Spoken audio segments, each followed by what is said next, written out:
Hey there, I'm Paintbrush Samurai. Thanks for tuning in to episode 5 of the 5-minute review series.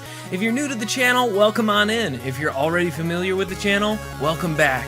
For today's episode, we've got yet another indie game on the table. I've been on a bit of an indie game kick lately, so we're just rocking along with it. But today's game is a Metal Gear Solid parody game by the name of Unmetal.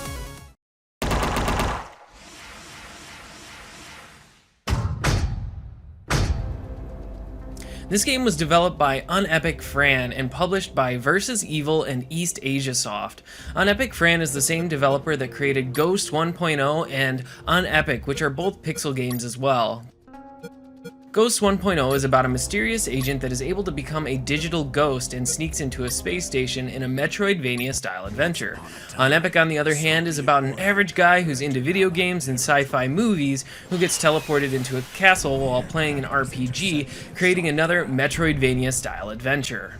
As the pilot emerged, Unmetal, like the two games mentioned previously, incorporates a lot of humor into the game, which had me ranging from a light chuckle to outright laughing at some of the jokes. Unmetal is loosely based on the Metal Gear Solid series, and the main character, Jesse Fox, even has a voice that sounds close to David Hayter's rendition of Solid Snake. You don't seem to be Russian.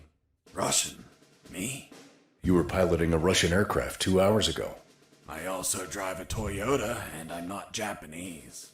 All right, Mr. Fox. It also incorporates the famous codec calls that are so well known in the Metal Gear series. So, Colonel, do you copy? Copy. I found a rope to go down the sewer. And you're not down yet? What the hell are you waiting for? tell us The what story hell you begins do with in Jesse heavily explaining to his on Soviet captors how he escaped from a jail after being arrested for a crime he didn't commit. This is a running joke throughout the game, as well as being asked how he got a noose at the beginning of the game to trick the first guard that he had killed himself. Mr. Fox, This withheld fact being the linchpin in his whole story. If that portion wasn't true, then nothing else that happens after can be true. Crime I didn't commit.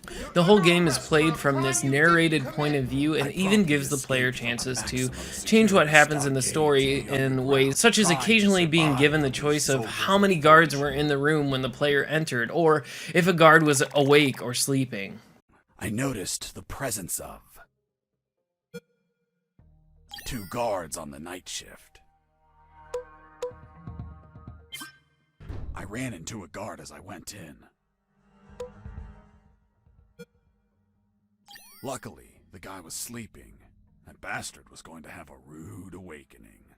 There are some interesting mechanics with the gameplay as well, with things such as being able to combine items to create new ones, which is how the player gets their first weapon, by combining an eye patch they stole off a guard with a stick to create a slingshot. The lethal weapon you created with the patch was a slingshot? Sort of childish, don't you think? What were you going to shoot? Pebbles? Depleted uranium balls.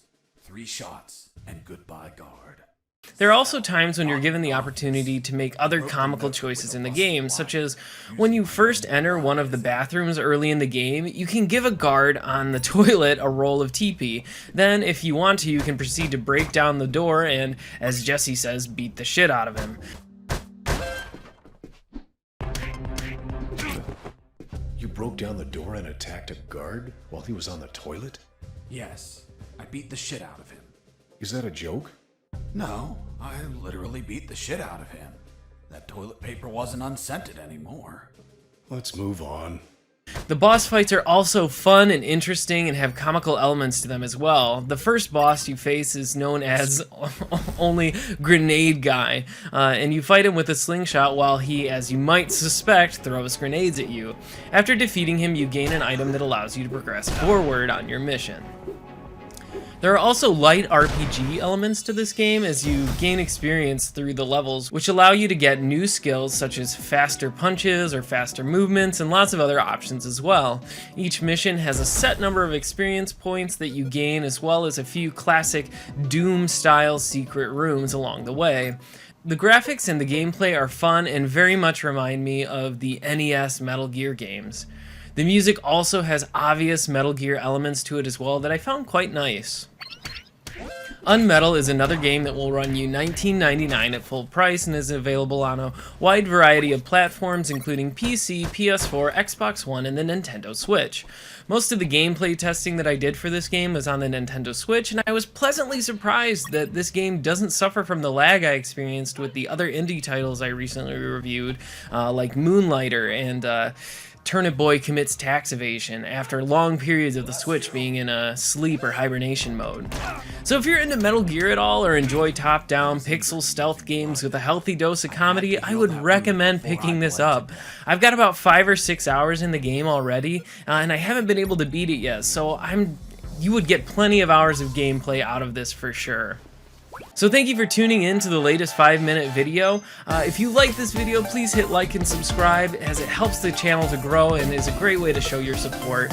These videos will be coming out every Monday and Friday at 5 a.m. Eastern Standard Time, but if you're looking for more content from me, make sure to check out my Twitch channel. I'm currently playing through Undertale, but once I'm done with that, I'll be moving on to Okami HD. But I also do other casual games in between and speedruns also.